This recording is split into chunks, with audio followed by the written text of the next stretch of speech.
परमेश्वर का धन्यवाद हो कि इस तरह से परमेश्वर के वचन को फिर से मनन करने के लिए प्रभु ने हमें एक समय दिया है, अवसर दिया है, इसलिए प्रभु का धन्यवाद हो। इस लैपटॉप को इस तरह से आगे इसलिए रखा है क्योंकि हमारी जो सभा जो है ऑनलाइन जो है वो बीच बीच में 40 मिनट्स के बाद वो ब्रेक होती है, तो उसको मैं जब ऑपरेट कर रहा हूँ यहाँ से तो थोड़ा सा और कन्वीनियंट है, इसलिए रखा है। तो यदि मेरी नज़र से के बीच में अगर कुछ ये आ रहा है तो थोड़ा सा और आप इस तरह से बैठ जाएं ताकि मैं सबको देख सकूं। परमेश्वर के वचन में हम अनेक ऐसे भक्तों के जीवन को देखते हैं जिनको विश्वास के वीरों की सूची में इब्रानियों की पुस्तक में हम देख सकते हैं। बहुत सारे विश्वास के वीरों की एक बड़ी सूची वहां पर हम देखते हैं, और उनमें से अधिकांश लोगों का जो जीवन है वो बहुत ही बड़ा उदाहरण है और हमारे लिए बहुत बड़ी चुनौती है। लेकिन उसमें से एक व्यक्ति है जिसको भले ही उस सूची में शामिल किया गया है, उस लिस्ट में शामिल किया गया है, परंतु उसका जो जीवन रहा है वो बहुत ही उसकी बुलाहट के ठीक विपरीत रहा। आप बता सकते हैं उस व्यक्ति का नाम? उस व्यक्ति का नाम है शिमशोन। हम न्यायों की पुस्तक उसके 13वें अध्याय में हम उस व्यक्ति के बारे में पढ़ते हैं। न्यायों की पुस्तक 13वें अध्याय में एक व्यक्ति के बारे में पढ़ते हैं जो इजराइलियों का न्यायी होकर, जो प्रमुख जो न्यायी थे उनमें से सबसे अंतिम न्याय के रूप में हम उस व्यक्ति को देखते हैं। उसे परमेश्वर ने एक बहुत बड़े महान व्यक्ति होकर उसको ठहराया था, और उसके जन्म से ही पहले परमेश्वर ने उसे बहुत बड़ी एक सेवा सौंपकर उसको ठहराया था। परंतु उसके जीवन में हम उसके ठीक विपरीत आचरण को हम देख सकते हैं। शिमशोन के बारे में जब आप सुनते हैं, शिमशोन के बारे में जब आप सुनते हैं तो आपके मन में सबसे पहला विचार क्या आता है?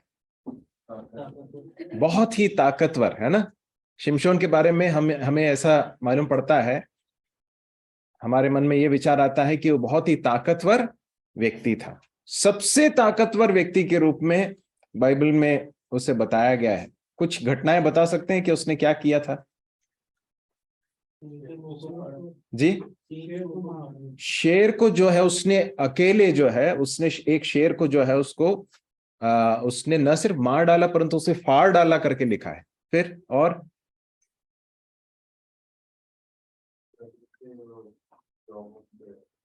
एक गधे के जबड़े के उस हड्डी से उसने अनेक पलिश्तियों को उसने मारा अकेले होकर। फिर और क्या किया?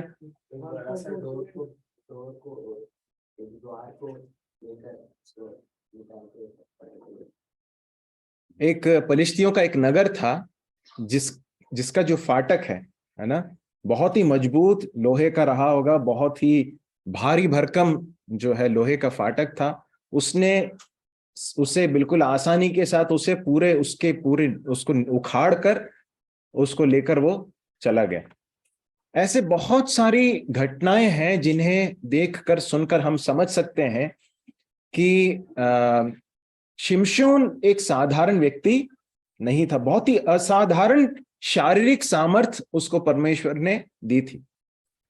परंतु एक तरफ जब हम शिमशोन को बहुत ही शारीरिक रूप से ताकतवर व्यक्ति के रूप में देखते हैं, तो दूसरी ओर उसके ठीक विपरीत हम उसे नैतिक रूप से एक गिरे हुए व्यक्ति के समान, एक बहुत ही कमजोर व्यक्ति के रूप में हम देख सकते हैं।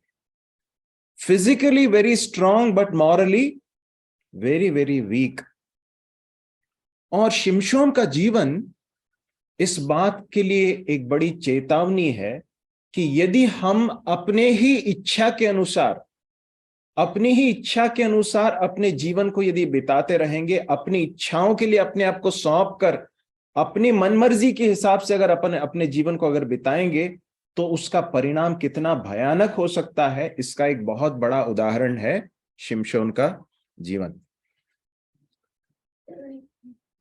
हम इब्रानियों की पुस्तक में भले इस शिमशोन के बारे में हम पढ़ते हैं कि वो विश्वास का एक वीर था, परंतु उसके जीवन में हम बहुत सारे ऐसी घटनाओं को देख सकते हैं जिसके द्वारा हमें समझ में आता कि जिस बड़ी बुलाहट के लिए परमेश्वर ने उसे बुलाया था वो उसके प्रति बिल्कुल भी विश्वास योग्य नहीं रहा।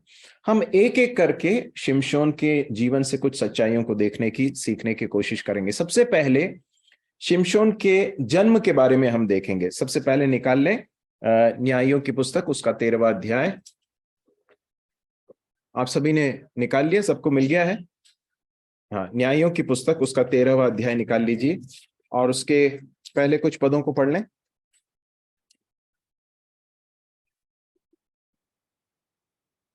इस्राएलियों ने फिर यहोवा की दृष्टि में बुरा किया, इसलिए यहोवा ने उनको पलिश्तियों के वश में 40 वर्ष के लिए रखा। दानियों के कुल का सोरावासी मानोक नामक एक पुरुष था, जिसकी पत्नी के बांझ होने के कारण कोई पुत्र न था। और इस स्त्री को यहोवा के दूत ने दर्शन देकर कहा, सुन, बांझ होने के कारण तेरे बच्चे नहीं, परंतु अब तू गर्भवती होगी और तेरा बेटा होगा। इसलिए अब सावधान रहे कि ना तो तू दाख मधु या किसी भांति की मदिरा पिए और ना कोई अशुद्ध वस्तु खाए, क्योंकि तू गर्भवती होगी और तेरे एक बेटा उत्पन्न होगा और उसके सिर पर छुरा न तेरे, क्योंकि वह जन्म ही से परमेश्वर का नाज़ीर रहेगा और इजराइलियों को पलिश्तियों के हाथ से छुड़ाने में वही हाथ लगाएगा। तो स्त्री ने अपने पति के पास जाकर कहा, परमेश्वर का एक जन मेरे पास आया था जिसका रूप परमेश्वर के दूत का सा अति भययोग्य था, और मैंने उससे ना पूछा कि तू कहाँ का है और ना उसने मुझे अपना नाम बताया, परंतु उसने मुझसे कहा, सुन, तू गर्भवती होगी और तेरा एक बेटा होगा। इसलिए अब ना तो दाख मधु या और किसी भांति की मदिरा पीना और ना कोई अशुद्ध वस्तु खाना, क्योंकि वह लड़का जन्म से मरण के दिन तक परमेश्वर का नाज़ीर रहेगा। तब मानो ने यहोवा से यह विनती की, हे प्रभु, विनती सुन, परमेश्वर का वह जन जिसे तूने भेजा था फिर हमारे पास आए और हमें सिखलाए कि जो बालक उत्पन्न होने वाला है उससे हम क्या क्या करें। धन्यवाद, काफी है। परमेश्वर अपने पवित्र वचन के पढ़े जाने पर, उसे सुने जाने पर अपनी आशीष दे और हमसे बातचीत करे। किस तरह के एक परिवार में शिमशोन का जन्म हुआ, इसे हम इस एक भाग से देख सकते हैं। कुछ बातें शिमशोन के माता पिता के विषय में आपके ध्यान में लाना चाहता हूं। देखिए, हम हमारे जीवन के एक बात को बिल्कुल भी नियंत्रित नहीं कर सकते हैं। हमारा कोई नियंत्रण नहीं होता है कि हम किस परिवार में जन्म लें। ये परमेश्वर के सॉवरेंटी में, उनकी प्रभु सत्ता में परमेश्वर होने देते हैं कि हमारा जन्म कहाँ पर होता है। और कई लोगों को ऐसे परिवार में जन्म उनका होता है जहां पर उनके माता पिता परमेश्वर को नहीं जानते हैं। माता पिता, कुछ ऐसे परिवार रहे हैं जहां पर माता पिता के बीच में बहुत सारी समस्याएं रही हैं। पिता बहुत ही दुष्टता का व्यवहार करता है। कुछ ऐसे परिवार रहे हैं जहां पर माता पिता बहुत ही भयानक पाप में गिरे हुए लोग थे। और इस तरह के बहुत अलग अलग तरह के परिवारों में लोगों का जन्म होता है। जब शिमशोन के बारे में हम पढ़ते हैं तो शिमशोन एक ऐसे परिवार में पैदा होता है जहां पर उसके माता पिता परमेश्वर का भय मानने वाले माता पिता थे। सही है कि नहीं? है ना दिनेश भाई? कैसे जान सकते हैं? हम यहां पर देखते हैं पहले पद में, इजराइलियों ने फिर यहोवा की दृष्टि में बुरा किया, इसलिए यहोवा ने उनको पलिश्तियों के वश में 40 वर्ष के लिए रखा। देखिए, न्यायों की पुस्तक को यदि आप देखेंगे तो आप बार बार एक बात पढ़ सकते हैं कि उन दिनों में इजराइलियों का कोई राजा नहीं था, जिसको जैसी मनमर्जी आती थी वैसा लोग करते थे।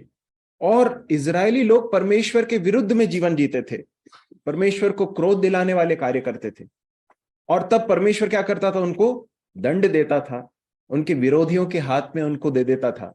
फिर उसके बाद वे लोग दोहाई देते, परमेश्वर किसी एक न्यायी को उठाता, जज को उठाता, और उसके बाद फिर वो एक दौर रहता जब वो परमेश्वर का भय मानते, उसके बाद फिर वापस यही साइकिल चलता रहता।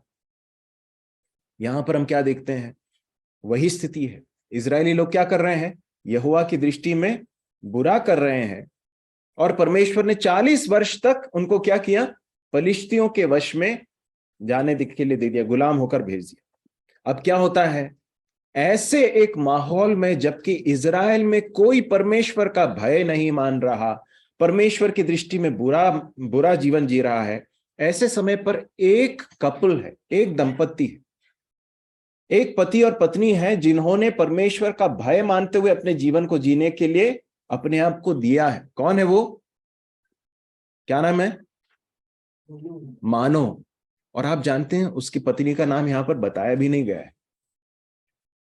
परंतु इस स्त्री के बारे में हम बहुत स्पष्ट रूप से देख सकते हैं कि वो परमेश्वर का भय मानने वाली और परमेश्वर के वचन के अनुसार अपने पारिवारिक जीवन को जीने वाली, परमेश्वर से प्रार्थना करने वाली एक स्त्री थी। और हम देखते हैं कि परमेश्वर का दूत उसके पास, यहोवा का दूत जो है उसे दर्शन देता है। किसे दर्शन देता है? इस स्त्री को दर्शन देता है, और कहता है, सुन, बांझ होने के कारण तेरा बच्चा नहीं, परंतु अब तू गर्भवती होगी और तेरे एक बेटा उत्पन्न होगा।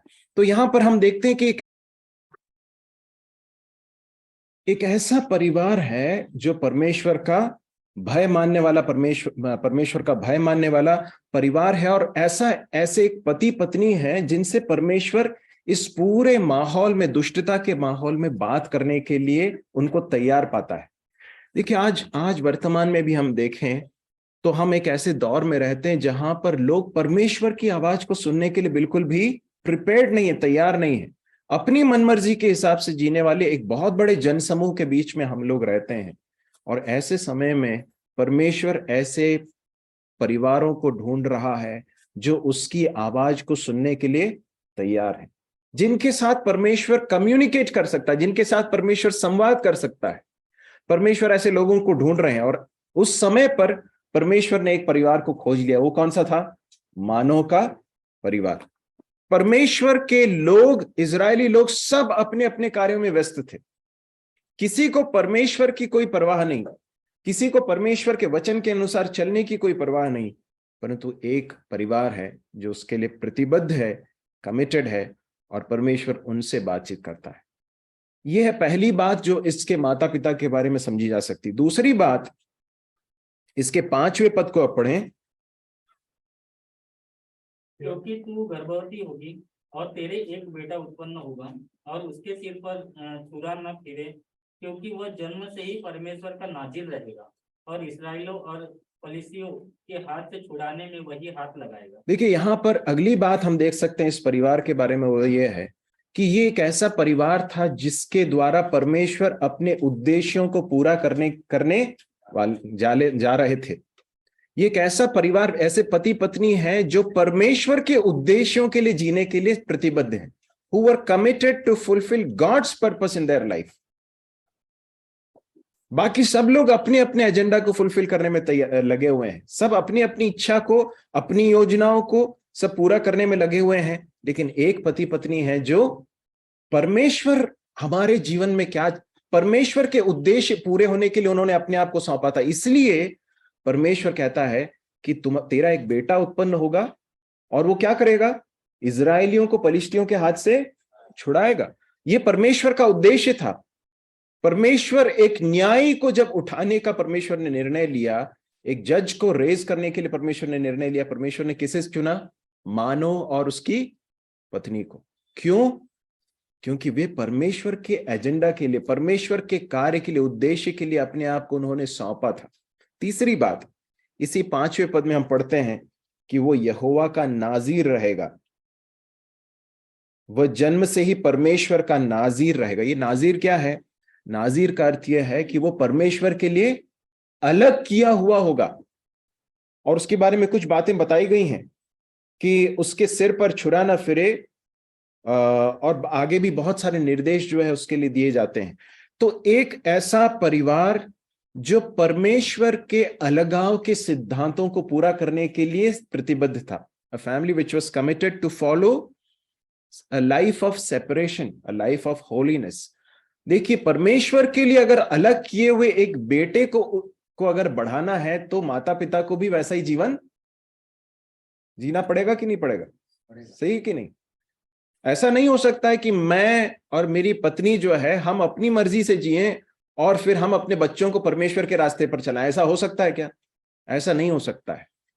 यदि हमें अपने बच्चों को परमेश्वर के रास्ते पर चलाना है तो बहुत जरूरी कि हम खुद भी उस रास्ते पर चलें। तो यहां पर एक ऐसा परिवार है जो अलगाव का जीवन जीने के लिए प्रतिबद्ध, जो अलगाव का और पवित्रता का जीवन जी रहा था। फिर 8 से लेकर 11वें पद तक हम देखते हैं कि किस तरह से ये पति और पत्नी परमेश्वर की इच्छा को ढूंढने वाले और परमेश्वर की इच्छा को पूरा करने के लिए प्रतिबद्ध एक परिवार था।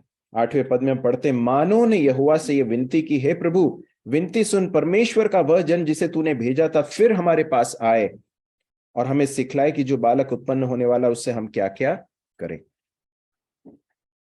हम यहां पर देखते हैं कि न सिर्फ मानो की पत्नी, परंतु मानो की पत्नी जब पति से कहती है कि देखो एक यहोवा के दूत ने मुझे दर्शन दिया, उसका रूप इस तरह से था और उसने मुझसे ये सब बातें की हैं, तो क्या समझ में आता है?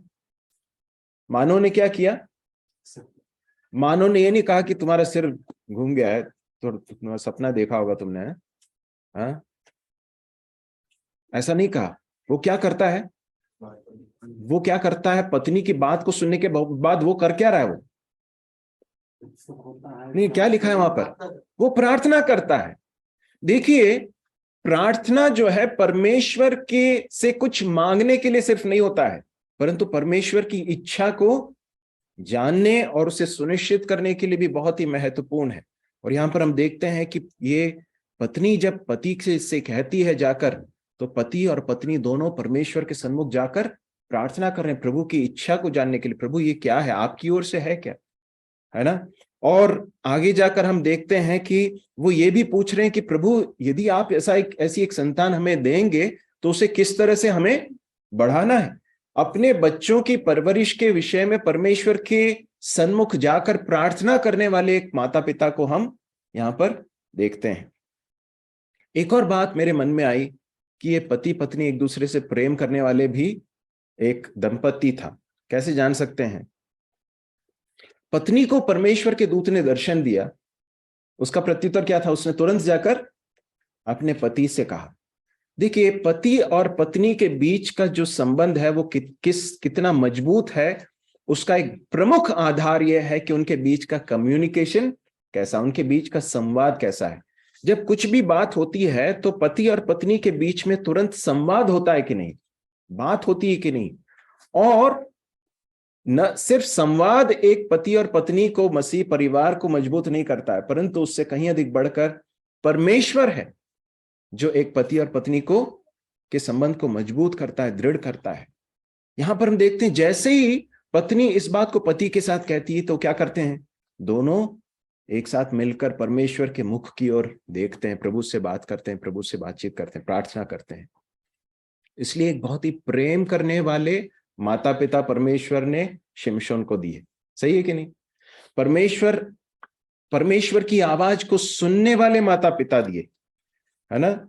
अलगाव का जीवन जीने वाले माता पिता परमेश्वर ने शिमशोन को दिया। परमेश्वर के उद्देश्यों को पूरा करने के लिए प्रतिबद्ध, कमिटेड एक माता पिता परमेश्वर ने शिमशोन को दिए, है ना? अपने बच्चे के परवरिश के विषय में परमेश्वर के सन्मुख जाकर प्रार्थना करने वाले माता पिता परमेश्वर ने शिमशोन को दिए। क्या इससे बढ़कर और कुछ मिल सकता है क्या शिमशोन को? मुझे बताइए, क्या इससे बढ़कर शिमशोन को और आत्मिक एक परवरिश मिल सकती है क्या? विरासत मिल सकती है क्या? नहीं। परमेश्वर ने एक आत्मिक जीवन जीने के लिए, परमेश्वर के लिए काम आने के लिए, हाँ, प्रभु के लिए उपयोगी होने के लिए, सामर्थ्य के काम करने के लिए परमेश्वर ने सब कुछ जो देना था परमेश्वर ने शिमशोन को दे दिया। लेकिन क्या हुआ आप जानते हैं? शिमशोन ने उस बुलाहट के ठीक विपरीत अपना जीवन निर्वाह किया। ये बहुत बड़ी चेतावनी है। एक तरफ माता पिता के रूप में हम यहां पर जितने लोग माता पिता हैं, मैं आपको बताना चाहता हूं बहुत बड़ी जिम्मेदारी है, बहुत अहम जिम्मेदारी है हमारी कि हम अपने बच्चों को परमेश्वर के रास्ते का प्रशिक्षण दें। बच्चे जितने यहां पर हैं ध्यान से सुने। हाँ अनुग्रह, जितने बच्चे हैं यहां पर मैं आपको बताना चाहता हूं बहुत ध्यान से सुने। माता पिता जो है मैं आपको बताना चाहता हूं बहुत ध्यान से सुनने की जरूरत है। परमेश्वर के रास्ते में अपने बच्चों को प्रशिक्षित करने की जिम्मेदारी माता पिता को परमेश्वर ने दी है। उनके सामने न सिर्फ उन्हें परमेश्वर के वचन से सिखाने की, परंतु उनके सामने एक उदाहरणीय भक्ति का जीवन जीने की बड़ी जिम्मेदारी हमें परमेश्वर ने दी है। परंतु उसके साथ साथ मैं बच्चों को स्मरण दिलाना चाहता हूं ये सब परमेश्वर ने आपको दिया, उसके बाद जिम्मेदारी आपकी है। फिर आपके ऊपर है कि आप उस पर चलते हैं कि नहीं। परमेश्वर ने मानो और उसकी पत्नी को जो जिम्मेदारी थी, मैं सोचता हूं कि उन्होंने उस जिम्मेदारी को बहुत अच्छी तरह से निभाया। हो सकता है कुछ आगे जाकर हम कुछ एक दो चीजों में देखेंगे, परंतु एक नाजीर के रूप में उसे पालने, उसको प्रशिक्षित करने के लिए सब कुछ उसे दिया। परंतु शिमशोन ने अपने आप को अपनी अभिलाषाओं के लिए बेच डाला। क्या परिणाम हुआ आगे जाकर हम जानते हैं। तो शिमशोन के माता पिता के विषय में हम कुछ बातों को देख सकते हैं। अब जरा इसके जन्म से जुड़ी हुई कुछ और घटनाओं को हम देखेंगे। हम वहां पर देखते हैं, उसके 3 पद को पढ़ें। इस स्त्री को यहोवा के दूत ने दर्शन देकर कहा, सुन, बात होने के कारण तेरा बच्चा नहीं, परंतु अब तू गर्भवती होगी और तेरा बेटा होगा। यहां पर हम पढ़ते हैं कि यहोवा के दूत ने उसको दर्शन दिया। आप पुराने नियम में अनेक स्थानों पर इस एक कथन को आप देखेंगे, यहोवा का दूत, और विशेषकर कुछ कुछ स्थानों पर यहोवा का दूत जो लिखा हुआ उसमें अंग्रेजी में the angel of the Lord, Lord जो है वो सारे कैपिटल्स में लिखे हुए हैं। और वो कुछ विशेष ऐसे अवसर हैं जहां पर जो भले यहोवा का दूत करके लिखा गया है, परंतु वो परमेश्वर के पुत्र का प्रगटीकरण है। परमेश्वर पुत्र ने मनुष्य के रूप में एक देह धारण आज से 2000 वर्ष पूर्व किया, परंतु उसके पहले भी अनेक बार परमेश्वर पुत्र प्रकट हुए हैं, कुछ समय के लिए, थोड़े समय के लिए, है ना। उसमें से एक घटना है ये। इसके अलावा और भी बहुत सारी घटनाओं को देख सकते हैं हम। उत्पत्ति की पुस्तक 17वें अध्याय में हागार के पास प्रकट होते हुए देख सकते हैं, इब्राहिम के पास प्रकट होते हुए देख सकते हैं, याकूब के पास, मूसा के पास, यहोशू के पास, गिदोन के पास, फिर यशाया के पास, फिर जो दानियल की पुस्तक में हम जब शद्रक, मेशक और अबेदनगो को उस आग की भट्टी में डाला गया तो वहां पर हम देख सकते हैं, जकरिया की पुस्तक में देख सकते हैं। इस तरह से अनेक भागों में परमेश्वर पुत्र को मनुष्य के रूप में प्रकट होते हुए देख सकते हैं, लेकिन वो थोड़े समय के लिए था। और इस तरह की घटनाओं को क्रिस्टोफनी कहते हैं, है ना। जस्ट आपकी जानकारी के लिए मैं बता रहा हूं। हम कैसे जान सकते हैं कि ये जो यहोवा का दूत है जो लिखा है वो वास्तव में परमेश्वर पुत्र है? यदि हम उसके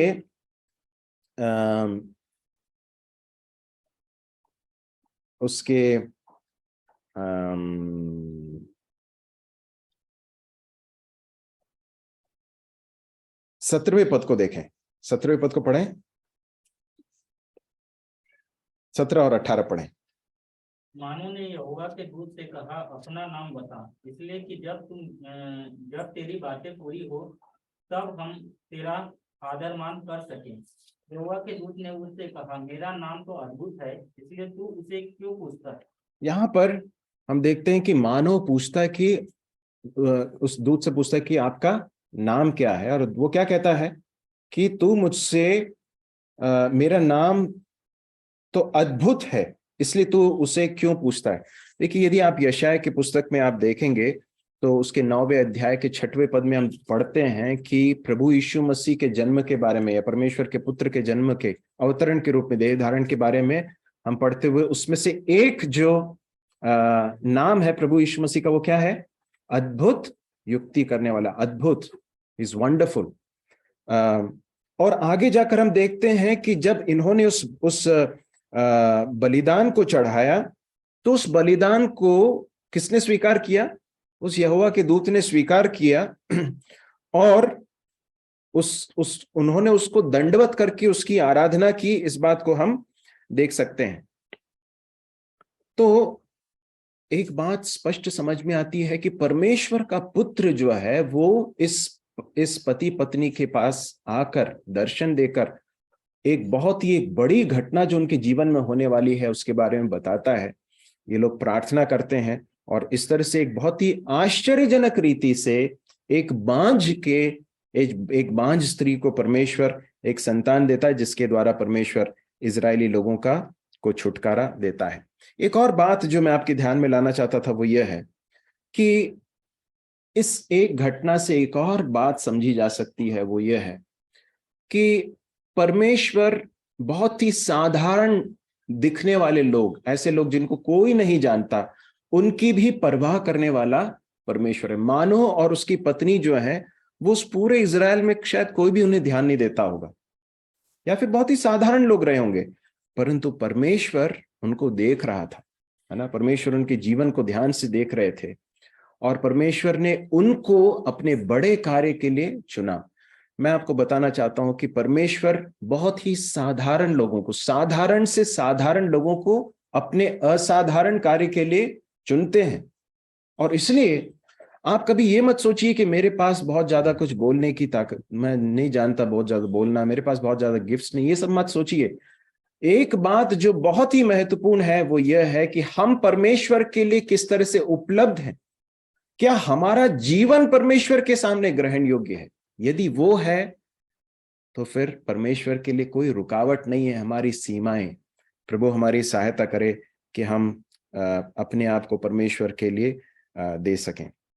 फिर एक और बात जो इसके जन्म से जुड़ी हुई है वो यह है कि परमेश्वर ने शिमशोन को इस पति और पत्नी को एक बच्चा होने के बारे में प्रतिज्ञा की, तो जो बच्चा होने वाला है उसका, वो जो शिमशोन होने वाला है उसके बारे में बताया कि वो जन्म से ही परमेश्वर का क्या होगा? नाजीर होगा। ये आप गिनती की पुस्तक निकालें तो उसमें गिनती की पुस्तक 6वें अध्याय में आप इसके बारे में पढ़ सकते हैं। हमें समय नहीं है, हम उसमें नहीं जाएंगे। आप लिख लें गिनती की पुस्तक 6वां अध्याय 1 से लेकर 8 तक, यदि आप देखेंगे तो वहां पर नाजीर जो व्रत किया जाता था, या नाजीर का जो वाव लिया जाता था, प्रतिज्ञा की जाती थी, वो कोई भी व्यक्ति ले सकता था और वो थोड़े सीमित समय के लिए होता था। लेकिन कुछ बहुत ही रेयर या बहुत कम कुछ लोगों के बारे में हम ऐसा देखते हैं कि वो पूरे जीवन भर परमेश्वर के नाजीर रहे। और यहां पर हम पढ़ते हैं शिमशोन के बारे में कि वह जन्म ही से, 5वें पद में लिखा है, क्योंकि वह जन्म ही से परमेश्वर का नाजीर रहेगा। अब देखिए, परमेश्वर ने उसे एक नाजीर के रूप में चुन लिया, ठीक है। अब इस एक बच्चे को उसके जन्म से लेकर उसके जीवन भर तक यदि नाजीर के उस प्रतिज्ञा में बनाए रखना, उस तरह से उसको बढ़ाना है, तो आप सोचकर देखिए कितना बड़ा चुनौतीपूर्ण कार्य इस माता पिता के। आसान है क्या? देखिए, ये दाख मधु नहीं पी सकता। क्या क्या दिया गया था निर्देश, आप बता सकते हैं? दाख मधु, मदिरा, अशुद्ध वस्तु, इस तरह की कोई चीजें, और उसके सिर के ऊपर कोई छुरा नहीं फिर सकता है। इस तरह की बहुत स्पष्ट निर्देश थे और बहुत कठिन थे, क्योंकि देखिए, यहूदियों का जो कल्चर था उसमें वे लोग शराब पीकर नशे करने की बात नहीं कर रहा हूं, परंतु उनके उस कल्चर में, संस्कृति में दाख मधु उनके विशेष अवसरों पर बहुत ही सामान्य रूप से सर्व किया जाता था। तो इसलिए, और आप जानते हैं दाख की बड़ी बड़ी बारियां हुआ करती थी। तो ये इस माता पिता को बहुत ध्यान रखना पड़ेगा कि वो देखिए उसकी पत्नी से, मानो की पत्नी से परमेश्वर ने क्या कहा? 7वें पद में पढ़े उसे। परंतु उसने हमसे कहा, तुम तू गर्भवती होगी तो तेरा एक बेटा होगा। ये अब ना तो दाखमधु और न किसी भांति की मदिरा पीना और न कोई अशुद्ध वस्तु खाना, क्योंकि वह लड़का जन्म से मरण मरण के दिन तक परमेश्वर का नाजिर है। देखिए, ये जन्म से ही परमेश्वर का नाजिर है, और इसलिए परमेश्वर ने शिमशोन की मां को भी स्पष्ट निर्देश दिया है। उसको क्या करना है? न तो दाखमधु या किसी भी भांति की मदिरा, अशुद्ध वस्तु खाना। देखिए, न सिर्फ इस बच्चे को उस तरह से पालना है, परंतु इन्हें भी बहुत ध्यान रखने की जरूरत है कि इनके जीवन में ऐसी कोई चीज ना आए। और इसलिए बहुत ही एक चुनौतीपूर्ण कार्य इनको दिया गया था, जिसे उन्होंने बहुत ही विश्वास योग्यता के साथ पूरा किया। मेरे प्रिय भाई और बहनों, हमें परमेश्वर ने नाजीर के रूप में चुना है। हम परमेश्वर के वचन में पढ़ते हैं कि हम अलग किए हुए लोग हैं। पिछले दिनों हम पतरस की पत्री से हमने अपना फैमिली प्रेयर जो है आरंभ किया है, और उसमें पहला पतरस 2 अध्याय का जो भाग है, जो आप सभी के लिए शायद परिचित है, पहला पतरस उसका 2 अध्याय और उसका 9वां पद, उसे हम पढ़ रहे थे। उसे पढ़ें जरा।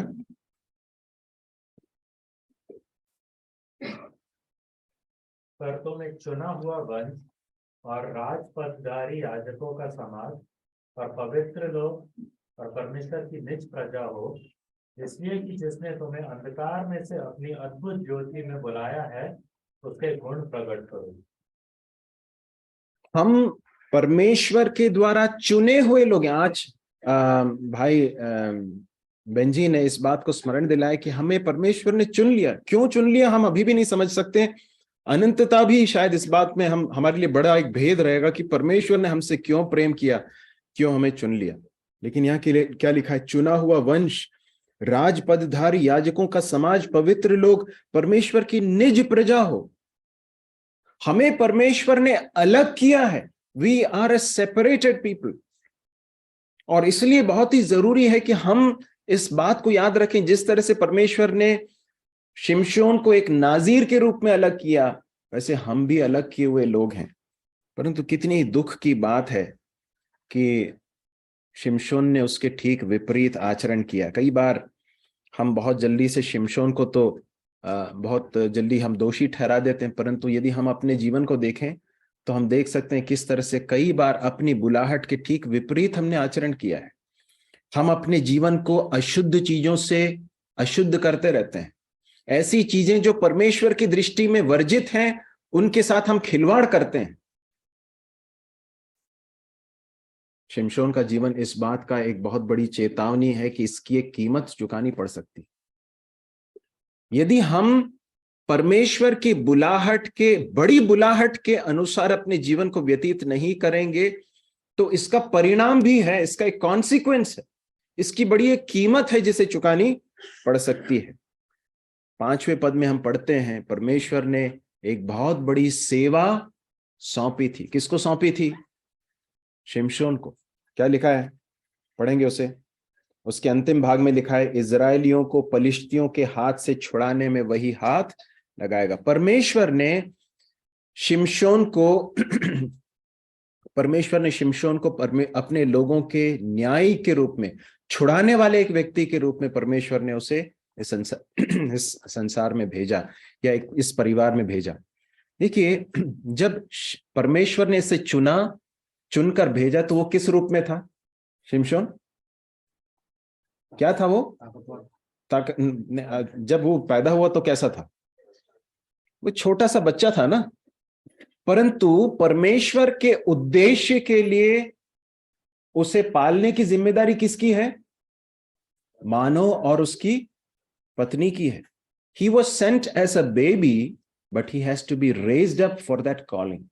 उस बुलाहट के लिए उसे पालना, पोसना, उसे बढ़ाना, उसे प्रशिक्षित करना, उसे बचाए रखना, उसको सुरक्षित रखना, ये सब किसकी जिम्मेदारी है? माता पिता की। मेरे प्रिय भाइयों और बहनों, आप में से जितने लोग हैं माता पिता हैं, मैं आपको स्मरण दिलाना चाहता हूं कि कितनी बड़ी जिम्मेदारी है हमारी कितनी बड़ी जिम्मेदारी है कि हम अपने बच्चों को परमेश्वर के वचन की शिक्षा दें। क्या हम इसमें विश्वास योग्यता के साथ इस कार्य को करते हैं? रोज परमेश्वर के वचन के साथ बैठकर पारिवारिक प्रार्थना करना, परमेश्वर के वचन से अपने बच्चों को स्मरण दिलाना। कई बार बहुत सारी चीजें हमारे जीवन में होती हैं, परंतु इस एक क्षेत्र में कई सारे परिवार विफल हो जाते हैं। रोज अनुशासित रूप से परमेश्वर के चरणों में एक परिवार के रूप में बैठना, और उसमें बहुत जिम्मेदारी का एक कार्य परमेश्वर ने परिवार के मुखिया को दिया है कि वो परमेश्वर के वचन से कुछ सच्चाइयों को प्रतिदिन के जीवन के साथ रिलेट करते हुए सिखाए। हम कितने विश्वास योग्य हैं इसमें? प्रभु सहायता करे। इसलिए बच्चों को परमेश्वर के भय में प्रशिक्षित करने की बहुत बड़ी जिम्मेदारी है। संसार और संसार का प्रभाव हमारे बच्चों के ऊपर हम जितना अंदाजा लगाते हैं उससे कहीं अधिक है। यदि हम उन्हें परमेश्वर का वचन नहीं देंगे तो संसार उनको सब कुछ दे रहा है जो परमेश्वर के वचन के खिलाफ है, सब कुछ दे रहा है। यदि हम उसको काउंटर करने के लिए परमेश्वर के वचन से उनको बार बार स्मरण नहीं दिलाएंगे तो फिर हम अपनी जिम्मेदारी में विफल हो जाएंगे। यदि हमने विश्वास योग्यता के साथ अपने कार्य को किया तो कम से कम इस बात की संतुष्टि रहेगी कि हमने अपने कार्य को किया। उसके बाद बच्चों ने यदि अपने जीवन को परमेश्वर की आज्ञाकारिता में नहीं सौंपा तो फिर वो उनकी जिम्मेदारी है। मैं अपने बच्चों को भी स्मरण दिलाता हूं कि हम तुम्हें परमेश्वर के रास्ते में प्रशिक्षित कर रहे हैं, तुम्हें बार बार सिखाते हैं, स्मरण दिलाते हैं, चेतावनी देते हैं। कई बार तुम्हें ये बहुत खराब लग सकता है कि एक ही बात को क्यों बार बार दोहराया जा रहा है, परंतु परमेश्वर का वचन इजरायलियों को यह कहता था कि तुम उठते बैठते लेटते चलते फिरते हर समय उनको स्मरण दिलाना परमेश्वर की व्यवस्था को। मैं बच्चों को स्मरण दिलाता हूं कि ये सब करने के बावजूद ये आपकी तुम्हारी जिम्मेदारी है कि उस रास्ते पर चलो। नहीं चलोगे तो उसका परिणाम बहुत ही भयानक होगा। और यहां पर उपस्थित सारे बच्चों को मैं बहुत ही गंभीरता के साथ इस सच्चाई को बताना चाहता हूं कि परमेश्वर के वचन के अनुसार यदि हम अपने जीवन को नहीं बिताएंगे तो उसका परिणाम बहुत ही भयानक होगा। शिमशोन के पांव फिसलने लगे। आगे जाकर हम देखेंगे किस तरह से उसका पतन हुआ। धीरे धीरे उसने कभी अंदाजा नहीं लगाया होगा कि ये सब जो ये कर रहा है, जो पाप के साथ खिलवाड़ कर रहा है, परमेश्वर के रास्ते पर चलने के लिए उसके माता पिता ने उसको जो प्रशिक्षण दिया, उस रास्ते से वो धीरे धीरे करके जो फिसल रहा है, भटक रहा है, उसका अंतिम परिणाम क्या होगा उसने अंदाजा भी नहीं लगाया होगा। एक ऐसी स्थिति आ गई जब वो पूरी रीति से कमजोर और अंधा, उसकी शारीरिक सामर्थ्य चली गई, लोगों के सामने हंसी का पात्र बनकर वो लोगों के सामने खड़ा है। प्रभु दया करे कि हम परमेश्वर के द्वारा दी गई जिम्मेदारी को बहुत अहमियत दें। बहुत बड़ी जिम्मेदारी है। और मैं आपको बताना चाहता हूं, एक भाग निकाल लीजिए, भजन 127 और उसका पहला पद।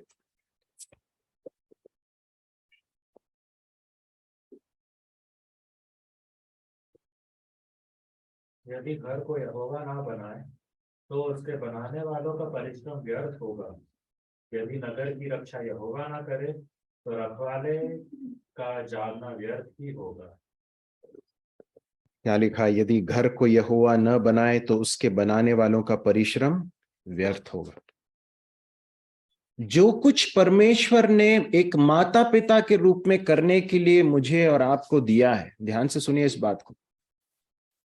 मसीही परिवारों में परमेश्वर ने पति और पत्नी को जो जिम्मेदारी दी है अपने बच्चों को परमेश्वर के रास्ते पर चलाने के लिए, सब कुछ करने के बाद इस बात को कभी भूलना नहीं है कि हमारे करने मात्र से कुछ नहीं होने वाला है। क्या लिखा है यहां पर? यदि घर को यहोवा न बनाए तो उसके बनाने वालों का परिश्रम व्यर्थ होगा। यदि नगर की रक्षा यहोवा न करे तो रखवाले का जागना व्यर्थ ही होगा। इसलिए बहुत जरूरी है कि ये सब करते हुए भी अपने बच्चों के लिए हम प्रार्थना करें, रोएं उनके लिए,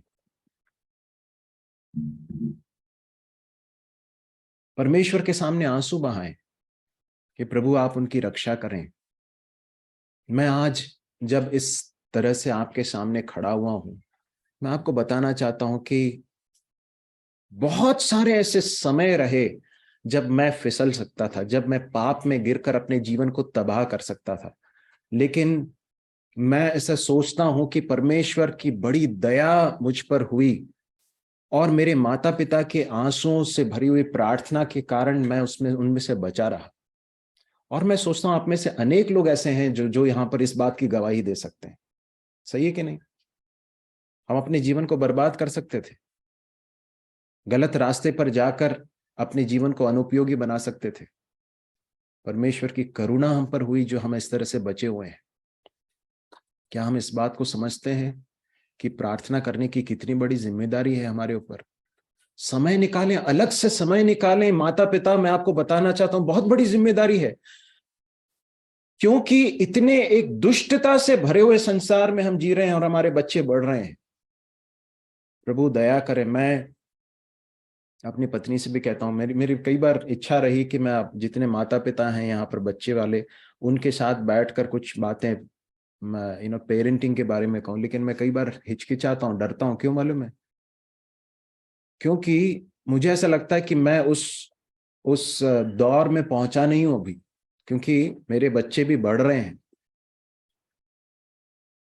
परंतु मुझे इस बात का पूरा निश्चय है कि परमेश्वर के वचन के अनुसार मैं जो सही है उसे मैं कह सकता हूं, और इस बात का भी निश्चय है कि परमेश्वर के अनुग्रह से विश्वास योग्यता के साथ जो करना था उसे किया है, और अब बच्चों की जिम्मेदारी है कि उस रास्ते पर चलें। आज इस समय पर जबकि हम इस व्यक्ति के जीवन का अध्ययन कर रहे हैं, मैं आपको बहुत ही नम्रता के साथ आपको स्मरण दिलाना चाहता हूं कि हम अपने पारिवारिक जीवन को हम हल्के से ना लें। पिछले दिनों भाई जूलियस के घर में हम जब मिले थे, तो वही भाग मेरे मन में आ रहा था जहां पर इफिसियों की पत्री में प्रेरित पौलुस, है ना, पति पत्नी को निर्देश देता है।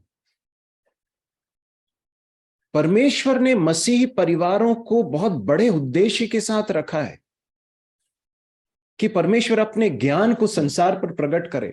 हम हल्के से नहीं ले सकते हैं, पति पत्नी के बीच के संबंध को हल्के से नहीं ले सकते हैं, माता पिता के रूप में जो जिम्मेदारी दी गई उसे हल्के से नहीं ले सकते हैं।